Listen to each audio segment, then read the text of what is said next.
Mm, All right, everyone.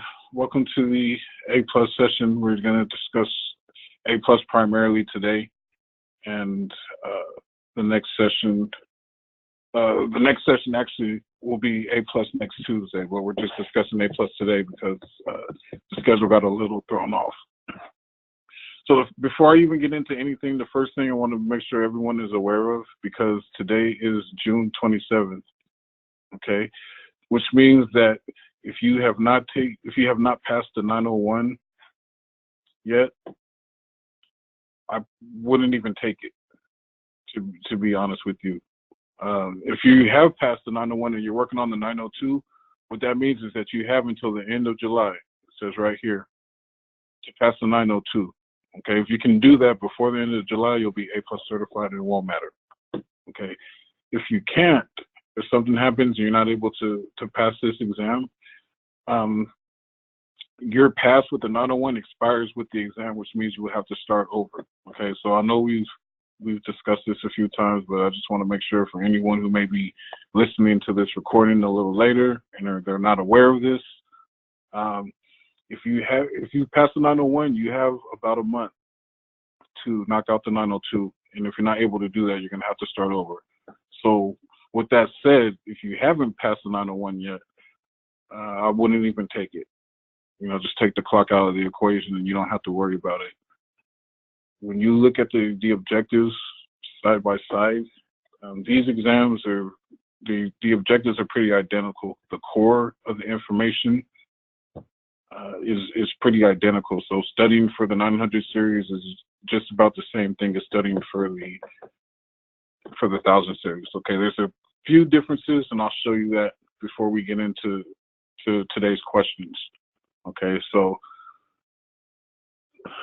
first difference, let me pull these objectives up. Okay, these are the 1000 series objectives right here. And I'm going to key in on the knowledge domains right here, just to show you the percentages. Okay, the knowledge domains, there's 5 here. And the biggest difference that you're going to see between both of these exams is just this section right here, virtualization and cloud computing. On the 900 series, you don't see this until the second exam, the 902. Okay. Biggest difference is they've taken that and they've moved it over to the first exam. Okay. That's the biggest difference that you're going to see between the two exams. And that's why I say, there's other minor things, but this is the biggest thing. And so you just want to make sure that, if you've been studying for the 901 and you haven't scheduled your exam yet, just make sure when you schedule your exam, you schedule for the 1000 series. And you just make sure that you just cover this area right here. You can pull it from the 902 or you can pull it from online somewhere. It's pretty basic. It's going to be your objective 4.0. Okay, so with virtualization and cloud computing, they're basically talking about like the infrastructure and the software as a service,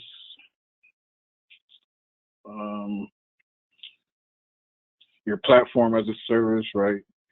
And just these basic things right here. You can see this section right here is not extensive at all, right? They just took a little piece from the second exam and they threw it over to the first exam. Okay, maybe they're trying to balance it or something. I don't know, but biggest difference is this right here. Okay, the rest of this is pretty identical to what you're going to see in the 900 series, because the bulk of the concepts, they haven't changed at all. So just wanted to point that out, make sure everyone understands that. Okay, if you haven't passed the 901 yet, don't take it. If you have passed it, make sure you do what you have to do to knock out that 902 before the end of July, or you're going to have to take the 1001 anyway. So we have a question. Let's see.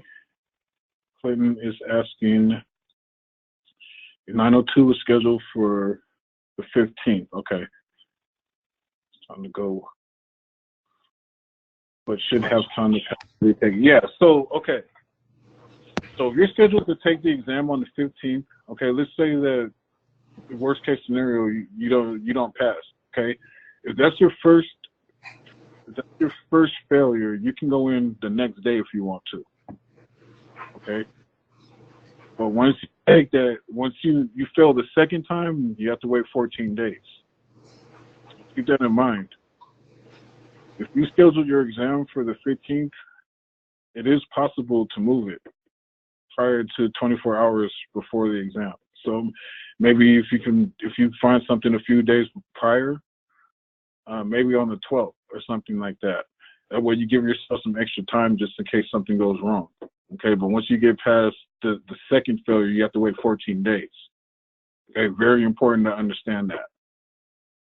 First failure, you can go right back in the next day if you want. I know someone that did it. They took the actually it was the 800 series at the time, but they took the 801 and the 902 on the same, and the 802 on the same day. Passed the 801, failed the 802, but went in and passed the 802 the next day. Okay, so it's possible to do that, but just make sure you leave yourself some leeway just in case you miss that second exam. Okay, otherwise you're gonna have to start over anyway.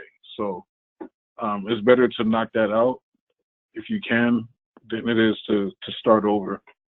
Even though the bulk of the information is still the same, you have to go back and pass the first exam again. So, all right, any more questions about that? Chris says you haven't scheduled the 902 yet, but will within the next few weeks. Right. Same thing. Just keep in mind. Make sure that you have that clock edged in the back of your mind, so you know. Okay, and that's only for the people that have already passed the 901, but not the 902 yet. Okay, you have a clock. Let's see what else here. Okay. Okay. So let's come off of these objectives real quick. Are there any more questions about that? It's pretty clear, right? If you already passed the 901, just make sure you pass the 902 before July, or you got to start over. And then that's about it. Okay. Good to go. All right. So before we get started, I do have a few questions that I want to do as a group. I want to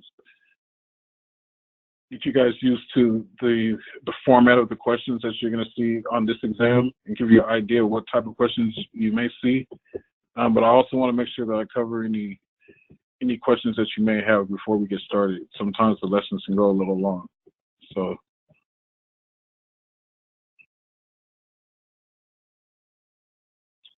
okay. If you don't have any questions for me, then I have some questions for you. Okay. I'll keep these objectives up so I can show which objectives these questions are relevant to. I think that's important too. So, okay.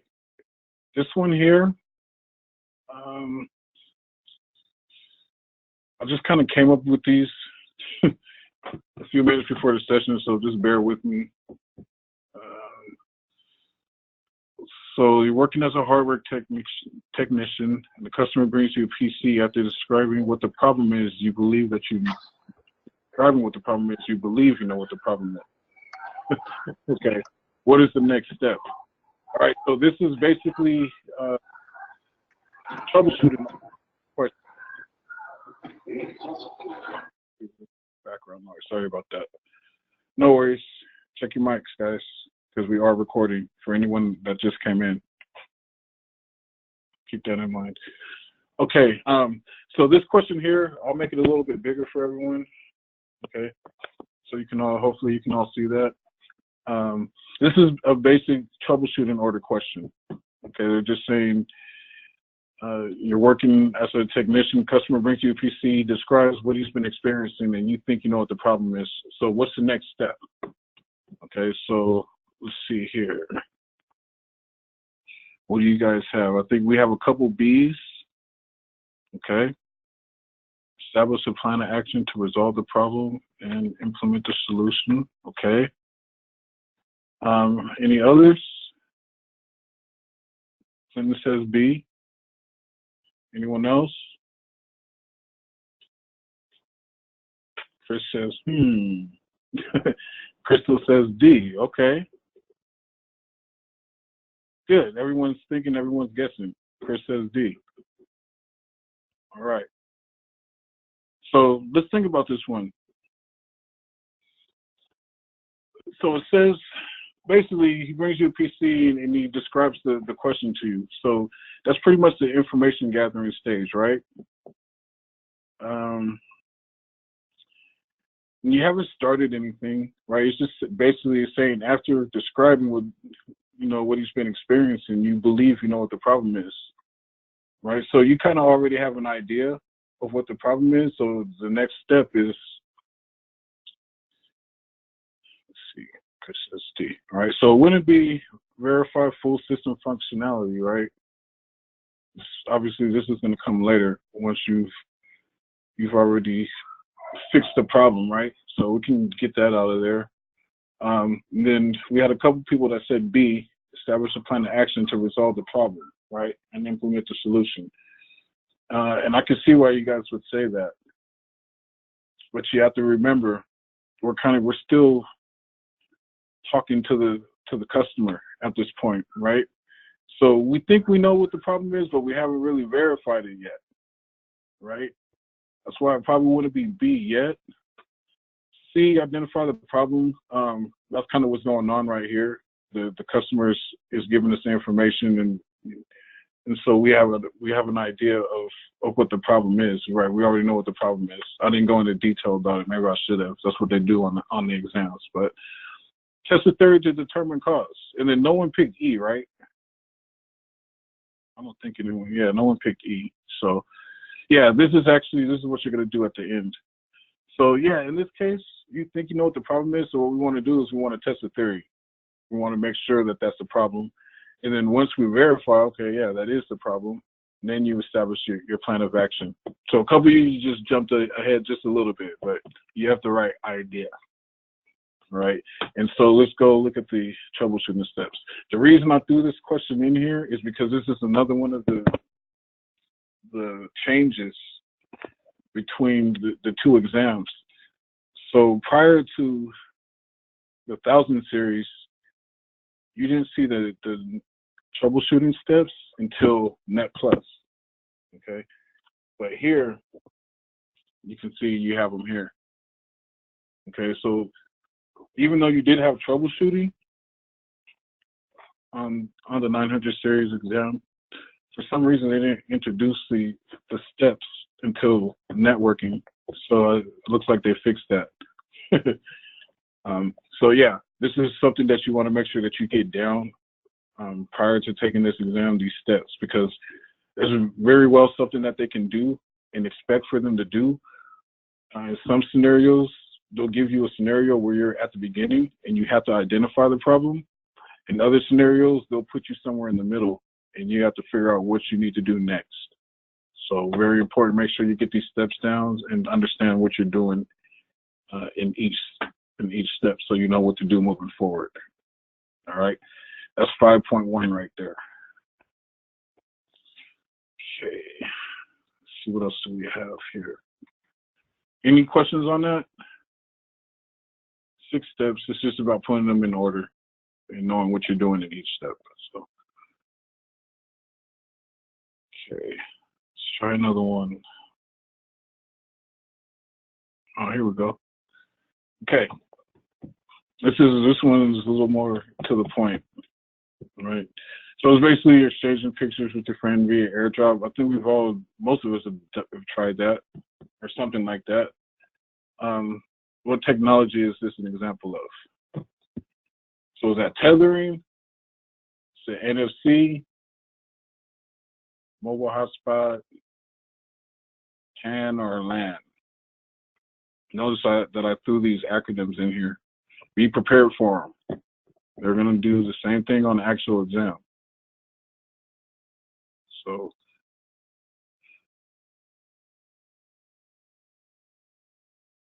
oh, Crystal says those were differently on the exam. Oh, nice.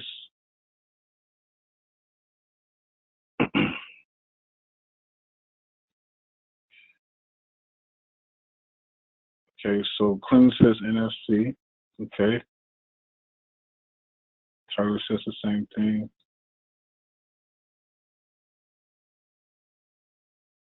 No worries. If you're just listening and you can't see the screen, I don't expect you to be able to respond. So Troy says NFC, Matthew says NFC. Okay. So everyone agrees on this one, right? I didn't fool anyone with this one. Good.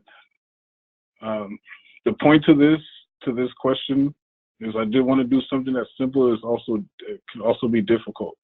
Okay, if you don't know what NFC is, then you're just kind of guessing, right? Same thing with PAN and LAN, right? If you don't know what these are, and you get a question that has multiple acronyms in it, you are going to just be guessing, and you don't want that. Okay, so make sure you know the acronym version and make sure you know what these are spelled out as well, right? Because you can get either one on the exam. And the way to know which acronyms you're going to want to know, there's a ton of them. Anything that you see in these objectives somewhere are objectives that you're going to make sure that you want to know. If you don't know it, put it on a flashcard or something. But the list is down here. Okay, it's a huge list of acronyms, all the top tier relevant acronyms that you're going to see. And notice that there's a lot of them. Some are more relevant to this exam, some are more relevant to other exams.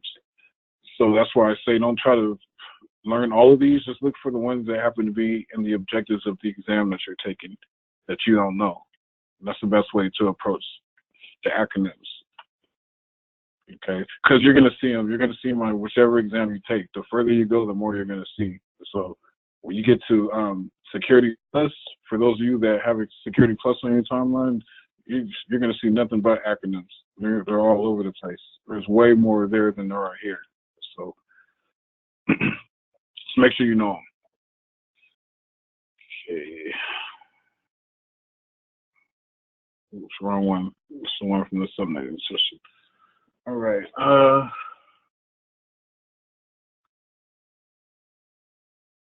No questions on that. Good to go. All right. So I think I have one more, or maybe a couple more. We'll see. Okay. This one here is going to be, yeah, okay. So customer comes in computer store that you're volunteering at. He claims to want to build a PC that would be great for graphic design work that he's getting outsourced to him. Which of the following would you recommend for his PC? Okay, so this one here, actually, there's actually, let me fix this.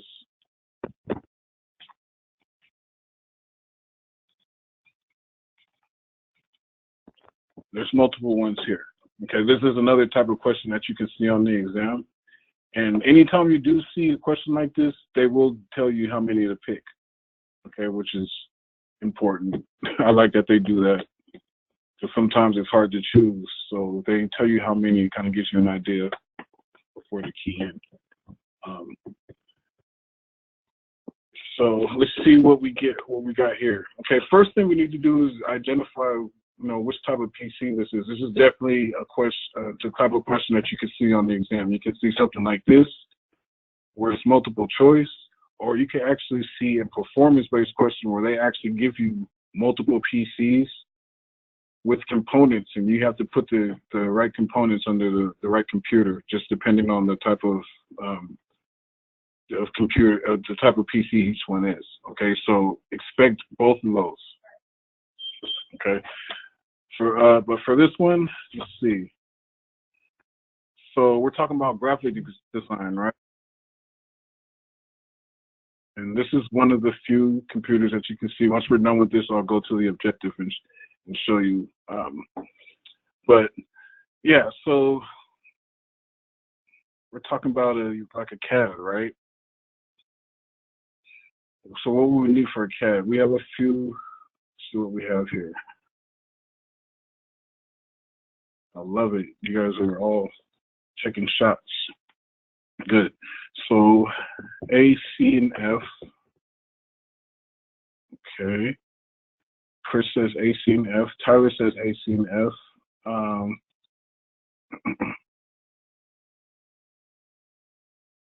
See if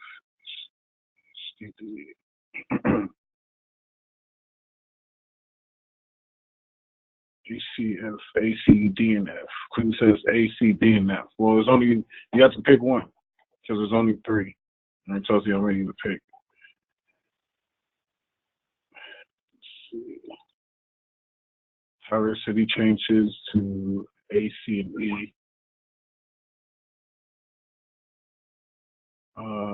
Chris, yeah, you're right. This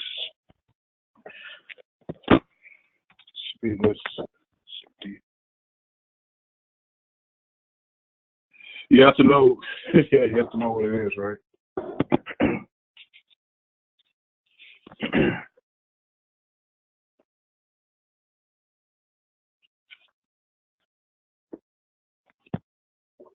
Oh, okay, I thought the E was for like a hybrid drive system, so I go back to ACF then. I had the acronyms mixed up. No worries. Okay, so good, and we're getting explanations here too. Good, right? Chris is saying D you would use for a gaming system, right? High-end cooling, right? That's what we're looking for. Just as the same thing, right? High-end cooling is for gaming machines. Absolutely, right. AC and E, Tyler says E. No, so let's go look here. This should be objective. Where are we? Should be under.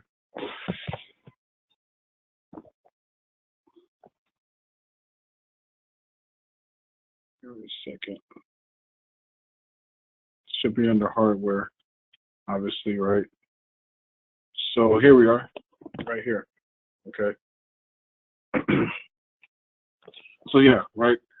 For this specific computer, we're gonna want an SSD where we're talking about a graphic workstation. So these are the different type of PCs that you want to make sure that you are familiar with the components that should be going in each one. Okay, because the last time I took A+, they gave me 3 of these. One of them isn't even here anymore. So that tells you how long ago it was I took that exam. But it was a home theater PC. And what they did was they gave me 3 of them. I think gaming PC was 1, 2, and then I think it was one of these, like a thin client or something. But and they had a bunch of components over here, and it wasn't like this. It wasn't like SSD or high-end GPU or any of that. It was the actual components of the name. So you had to know which each was. Then you have to kind of drag it to the right PC. All right. So be prepared to get a question like that, or to get one like the one we just answered, where it's just, pick out, which ones are going to go to which one. But yeah, the ones that said A, I think it was AC and F, you guys were all right. So this is what you're going to want. The CAD or the CAM workstation. Right? You're going to want a solid state drive, right? Non-volatile. It's your non-volatile memory right there. And then obviously high-end video, we're talking about graphics, right? So that kind of goes without being said that we're going to want high-end video. And then obviously you're going to want RAM, right? Because let's go back down. If you run out of room, then obviously your system's not going to be performing optimally. So it's kind of like the same thing for virtualization, right? If you're going to be doing the virtualization, you want to maximize the amount of RAM that you have. The more RAM you have, the more guest operating systems you can run. Right, so you want to make room for all the stuff that you're going to be doing. So, and then yeah, you guys are right. With when it comes to the gaming PC, you're thinking integrated GPU, high-end cooling, obviously sound card, yeah. But the main thing you want to think about is high-end cooling, right? And if you can get like an integrated, a good GPU to process all of the graphics. That's what we're looking for. With the thin client, that's where you're talking about just the basic stuff, right? You just want to run like basic applications and, maybe email stuff, simple web browsing, that type of stuff. That's going to be your thin client. All right. So, yeah, most of you guys got it right.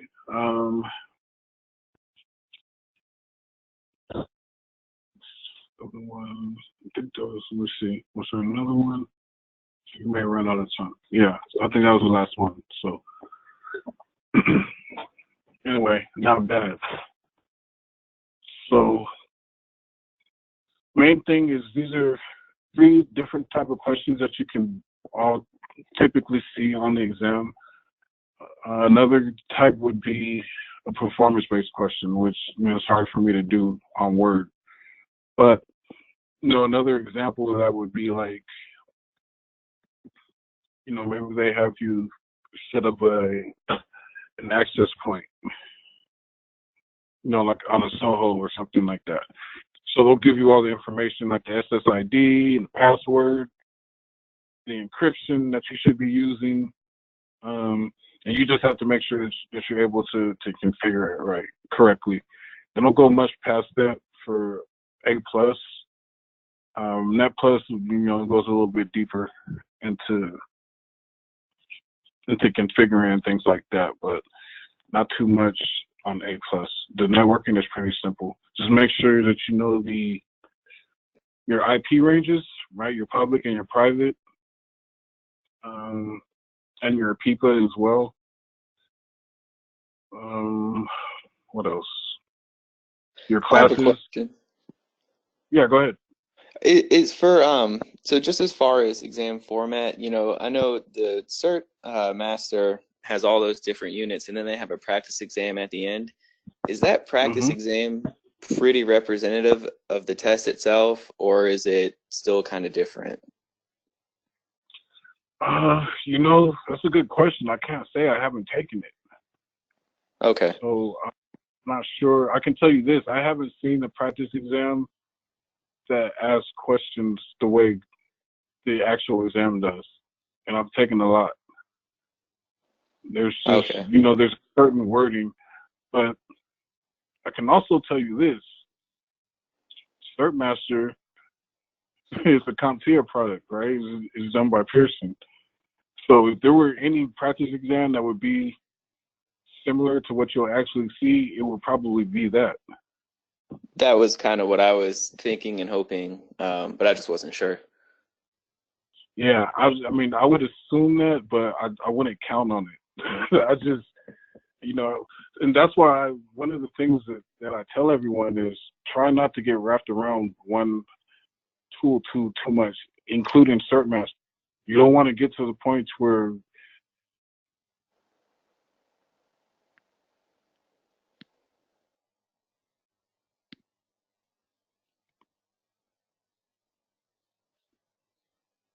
that I recommend is always take multiple practice exams. Use one until you get what you can get from it, and then move on to another one. Okay, so I'll give you an example. One of my favorite ones is going to be examcompass.com.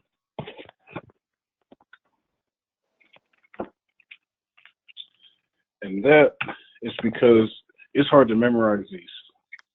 There's too many of them. Okay, so if you come to Exam Compass and take note, this is a 901. This stuff is still here because the 901 is still relevant for another month. There's people that are still taking, so this stuff is still here. But if you scroll down past the 900 stuff, and you'll find the 1000 series stuff. Okay, so you can see here there's 22 different practice exams. So this makes it hard to memorize questions. They mix them up this much, right? And then when you scroll down even further, you see that they have topic-specific exams here, which is great for when you're just trying to touch up like certain areas to say that you're weak on RAM. So instead of going through here looking for RAM questions, you can just come down here. All right. Okay. So this is why I love Exam Compass, because there's just a huge variety here, and it's hard to memorize these questions. Okay. You can also use Exam Compass. There's a Net Plus section down here, and then there's a security section down here too. So the objectives are here, and they all have their own little sections. So those of you that attended the Net Plus session on Tuesday when we were talking about subnetting, if you want to practice that stuff, they have a subnetting quiz right here. So, you know, it makes it easier. Like once you get the concept down and you feel like you have it, then you want to test it and you want to replicate it, right? Just repetition over and over and over. And that's when it starts to stick. So, yeah, Exam Compass is awesome. There's a couple other ones. There's a mobile one that I like called Pocket Prep. You can download it to your phone and use it while you're on the go. Good questions there too. CertMaster, obviously. The questions that you get an online expert, but you know it's the same principles, the same concept for each one. You know, once you've gone through it a couple of times, you got a feel for what the questions are and all that. You want to move on to another one. Keep yourself kind of guessing what's coming so that you don't get caught off guard when you take the exam. Because no matter how many of these you take, you know, CompTIA just they have their own way of asking questions. So. Okay. Any other questions, guys? That was a good question.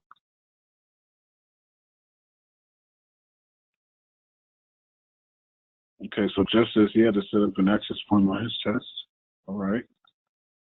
Home router. Yeah, okay, yeah. So that's something that you can see, but you know, it's not something that's too complex. You know, it's not like you're not asking you to configure a switch or anything like that. It's just you know, it's basically, you know, access point setup, which I think most of us have done at this point on a home router, SSID. Those are pretty easy to configure. Okay, yeah, so quite a few you saw those. Steady troubleshooting first steps. Yeah, guaranteed. That's one of the reasons why I threw that question in there. I wanted to stress the fact that they moved that over to the first exam, actually from networking, which they should have done in the first place, but it looks like they fixed it now. See, Clean says you use YouTube, CertMaster, U-Certify, OLE, and student forums. Yeah, that's a ton of resources. Sounds like what I would do. Just use, you know, the main thing is find the ones that work the best and for you and just stick with those. I'm a hands-on learner, so anything that I can do, I'll learn faster than I will if I'm listening to someone try to tell me how to do it. Just use mic, okay. Fresh semester. OLE is online expert. Your learn key training.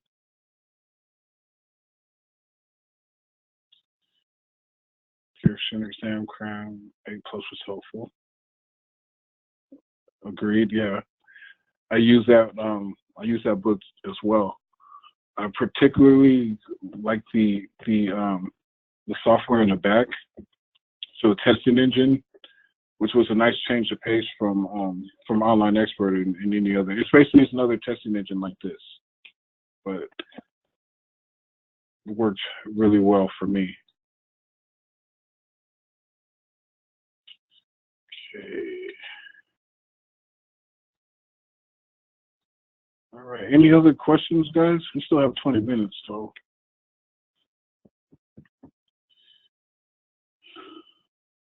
(902). Actually, you know what? I didn't cook up any 902 questions, but we can definitely talk about some 902 stuff. Okay, so I'm assuming that those of you that are asking for 902 stuff have already passed the 901, correct? Awesome. That would only make sense, right? Okay. Just making sure. All right. And no one else should be talking about 900 stuff, except for those of you that have already passed the first exam. Okay. So actually, before I move from here, make sure you guys take note of this section here. Okay. They have a 902 section here as well, and this will come in handy once you've touched up any areas that you need to touch up. I don't know how many of you have already taken it or not, but just make sure you take advantage of this if you can. Okay, let's bring those objectives up.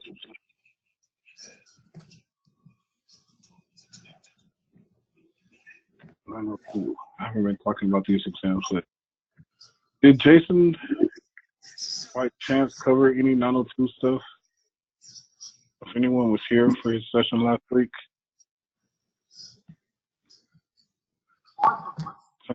Clinton says lots of hardware improvements. Right. That's you'll I don't really remember him doing 902 stuff. Okay. No worries.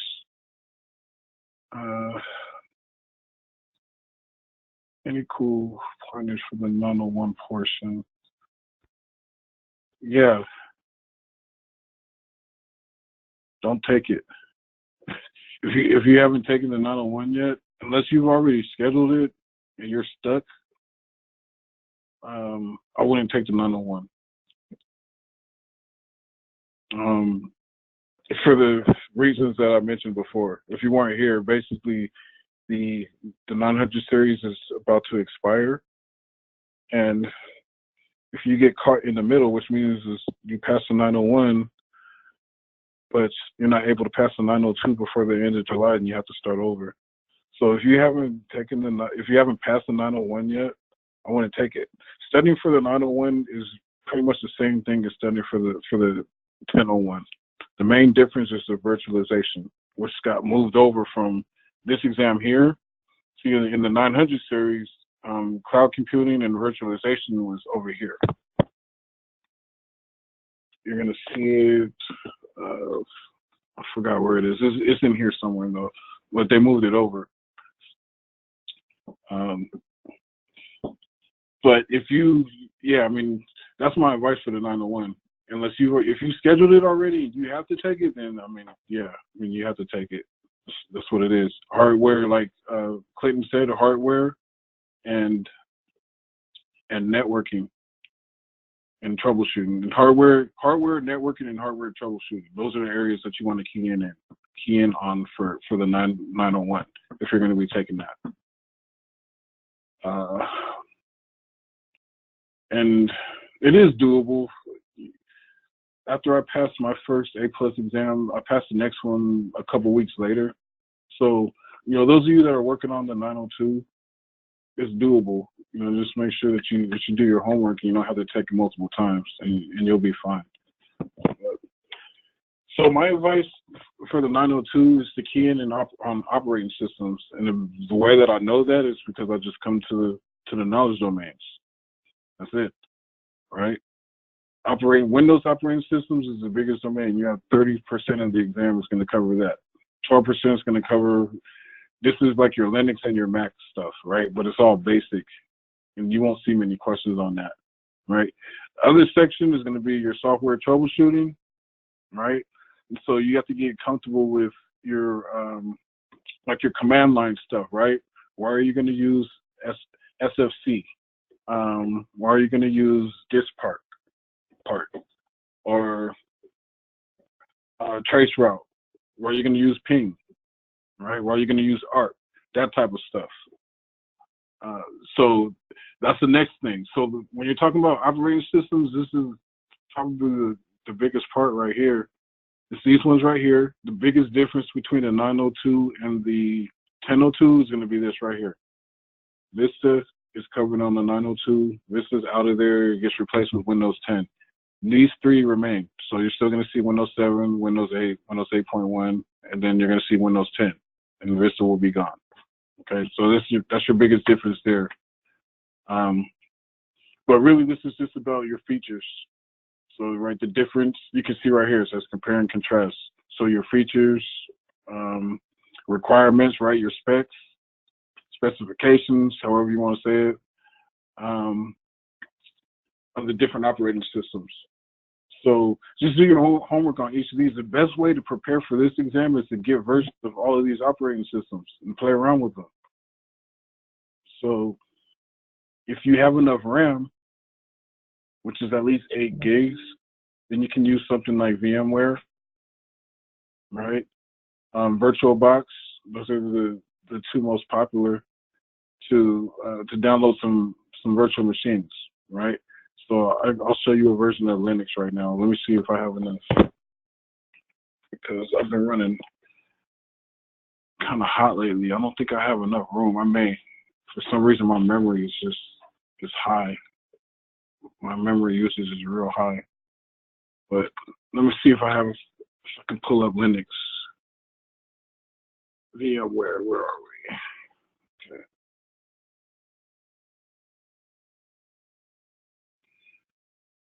So Ubuntu's only can use a gig around, so I may be able to do it. But okay, and the reason that you would want to get an Ubuntu is because even though it's only 12%, you can see that here.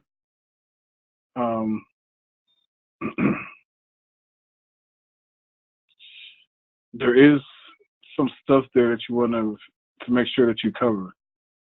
You want to be somewhat familiar with it. So let me go down to 2.0 here, where Linux is covered, right? This is what it says, basically identify common features and functionality of the Mac OS and Linux operations, right? So when you look here, you don't see much. It's just kind of this basic stuff. But when it comes to Linux, this is all they really want you to know. It's just about the basic commands, right? Like, what are these? Which operating system are they associated with? What do these do? Why would you use these, right? They don't want you to be an expert on Linux. It's just simple stuff, okay? Same thing with Mac. You don't have to be an expert on the Mac. It's just simple stuff that they want you to know. Then this is the stuff that they moved over to the first exam for the 1000 series, right? This stuff right here. This is what they moved over, and not much more. So I don't know why they didn't just leave it here, but you know.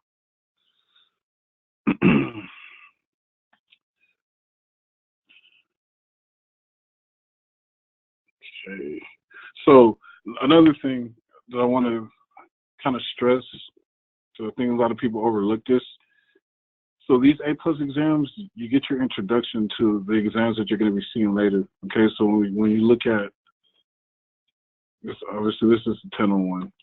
Okay, but same thing for the 901. You can see there's networking here. All right. The second exam, you get your introduction to security.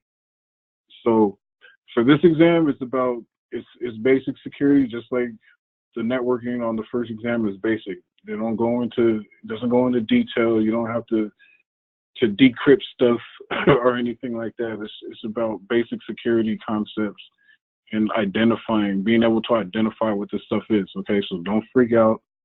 It's just it's basic stuff. So understanding what social engineering is, there's a ton of different ones. So being able to categorize those is going to be important.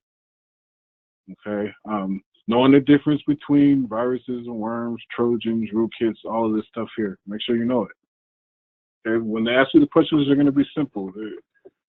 They're going to give you the characteristics, and you just have to be able to spot it. So, this stuff here, we're talking about compare and contrast common prevention methods, right? So we're talking about locking doors and man traps, cable locks on loose PCs and stuff, right?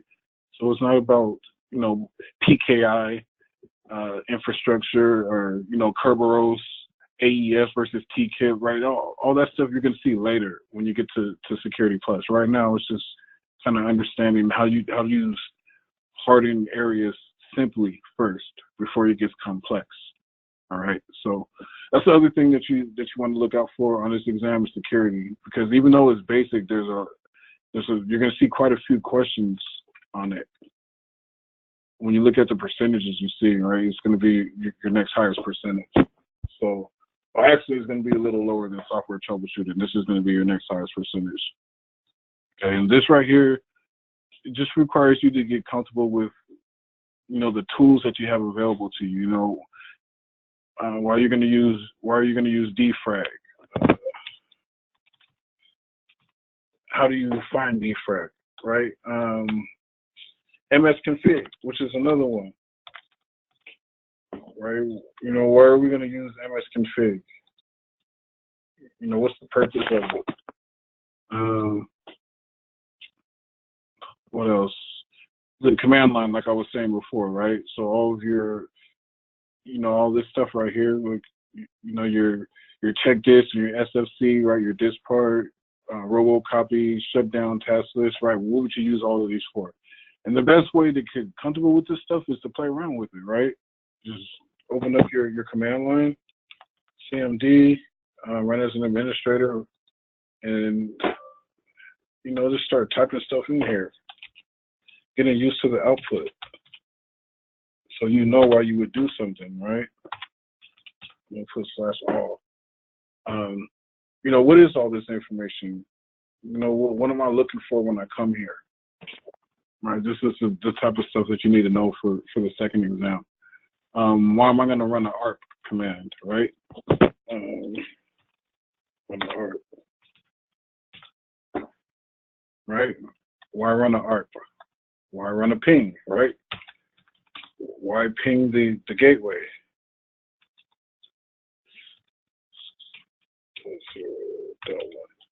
Right? Ping my gateway. Right? What does that tell me when I'm doing this? Right? Why would I want to do this? Why would I run trace route? So a lot of this stuff you can practice, and you can practice in the different operating systems. Right? Like, these are going to do the same thing in different operating systems for the most part. Some stuff is only relevant to a certain operating system. So it's important to understand that too.